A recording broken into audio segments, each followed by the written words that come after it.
pěšky a dvakrát jsme využili autobus. Máme páté pivo. Co budete dělat po pátém pivu? Zvracet. Bylo jich tady tak 40.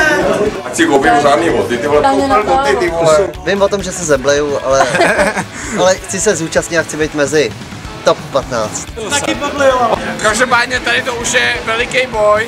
Byli společensky unavení.